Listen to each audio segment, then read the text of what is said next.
ସ୍ତୁତି ଚିନ୍ତାମଣି ଅଷ୍ଟବିଂଶ ବୋଲି।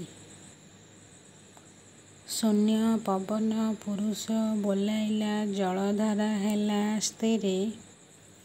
ଏଥରୁ ଅଧିକ ଅଛି ଯେବେ ସନ୍ଧି କହିଦିଅ ବାଛି କରି। ନାଗ ଅଂଶ କଳା ଯାକୁ ଲାଗିଥାଇ ଶୁଣ କହିଦେବା ଠିକା।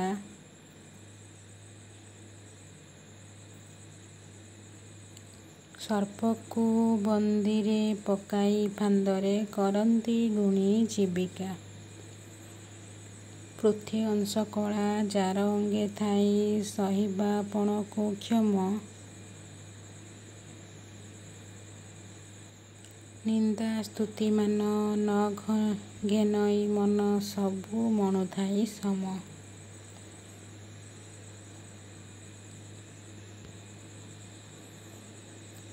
ଦିଗ ଅଂଶ କଳା ଯେଉଁ ପ୍ରାଣୀ ବହେ ନିତ୍ୟ କରେ ଉପରବାସ।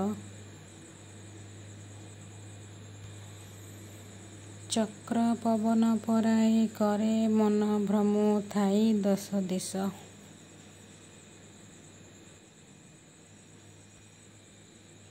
ଧର୍ମ ଅଂଶ କଳା ଯାହା ଅଙ୍ଗେ ଥାଇ ସଭା ମଧ୍ୟେ ବଳବନ୍ତ। ଅନ୍ୟାୟକୁ ଫିଙ୍ଗି ନ୍ୟାୟ କଥା ସ୍ଥାପି ସବୁ କହୁଥାଇ ସତ୍ୟ। ପାପ ଅଂଶ କଳା ଯେଉଁ ପ୍ରାଣୀ ବହେ କହି ନୁହେଁ କର୍ମମାନ।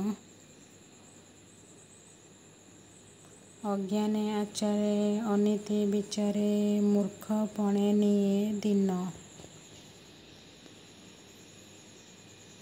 କାଳ ଯମ ଅଂଶ କଳା ଯେ ବହନ୍ତି ବହୁତ ରାଗ କୋପିତ। ଭାରତ ଭୂମିକି ଆଗଭର ହୋଇ କ୍ଷତ୍ରୀ ପଣେ ସାମ ରଥ।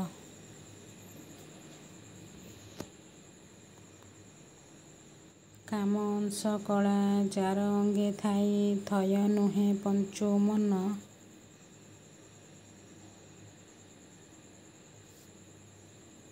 ପଚିଶ ପ୍ରକୃତି କରି ନାନା ମୂର୍ତ୍ତି ମତ୍ତ ପ୍ରେମେ ଛନ ଛନ।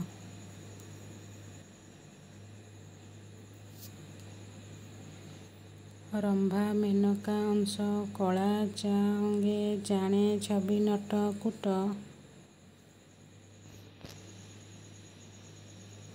ଭଙ୍ଗିମା ଚାତୁରୀ ବେନି ନେତ୍ର ଠାରି କରେ ନବରଙ୍ଗେ ନାଟ। ଦେବତା ଅଂଶରେ ଯେହୁ ଜନ୍ମିଥାଇ ଗାୟନରେ ଗୁଣବାଦ।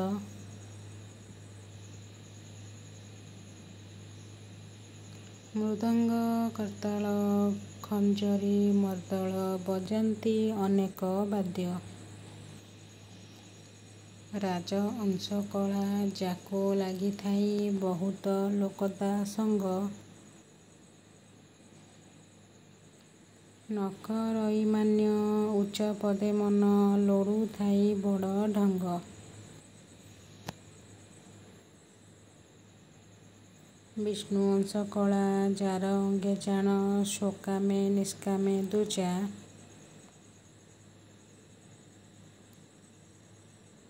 ମୌନେ କପଟ ବେଶ ଧରିଥାନ୍ତି କରନ୍ତି ପ୍ରତିମା ପୂଜା।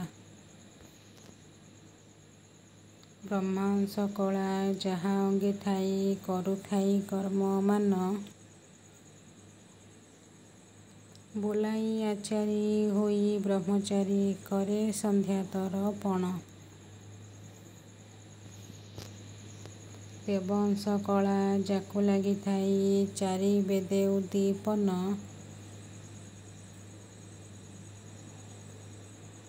ସ୍ନାନ ତର୍ପଣ ତ୍ରିସନ୍ଧ୍ୟା ବିଧାନ ଜପ ମନ୍ତ୍ରେ ତାର ମନ।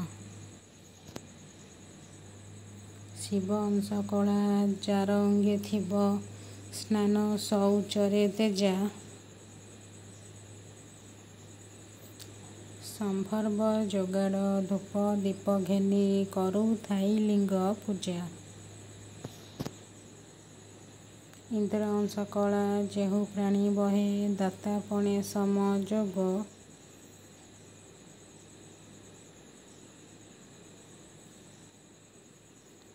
ସମାନରେ ଦେଖି ଚିଠିପତ୍ର ଲେଖି ପାଳୁଥାଇ ଆତ୍ମା ଭାବ। କୁବେର ଅଂଶରେ ଚେହୁ ଜନ୍ମିଥାଇ ବହୁ ଧନ ଅଧିକାର। ଏଠାକୁ ସେଠାକୁ କରୁଥାଇ ଧନ ଖଟି ବାଣିଜ୍ୟ ବେପାର। ଚନ୍ଦ୍ରଅଂଶ କଳା ଯେଜନ ବହନ୍ତି ଧୀରପଣେ ସମଶୀଳ।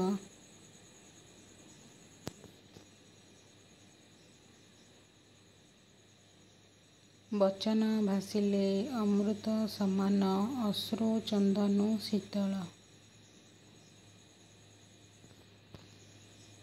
ସୂର୍ଯ୍ୟ ଅଂଶ କଳା ଯେଉଁ ପ୍ରାଣୀ ବହେ ଶପଥ ଧୂପକୁ ଦୃଷ୍ଟି।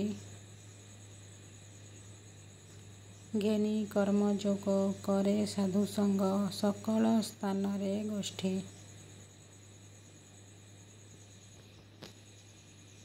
ନାମ ଅଂଶ କଳା ଯାକୁ ଲାଗିଥାଇ ପାଦେ ଖଟନ୍ତି ସମସ୍ତ।